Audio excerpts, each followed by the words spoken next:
3 minn kull 4 vetturi fit-toroq Maltin kienu karozzi li ġorru passiġġieri e kif kuljum kienu reġistrati medja ta' 31 vettura.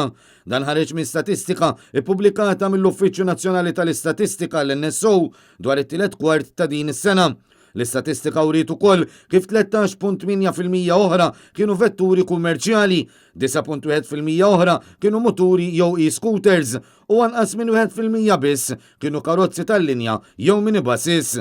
L-NSO indika wkoll kif aktar minn 60% tal-5235 vettura li kienet irreġistrata bejn Lulju u Settembru li għaddew kienu karozzi tal-passiġġieri, fil-waqt li ftit anqas minn kwart kienu muturi jew e-scooters.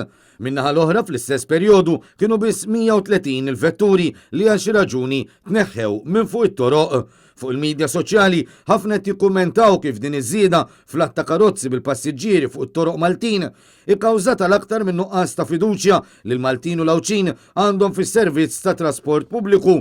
Fost l-oħrajn daw jikkummentaw fuq dewmien fis-servizz u kif ħafna bus stops mhumiex ippjanati sew għax ikunu l-bogħod mid-destinazzjoni li wieħed ikun irid imur.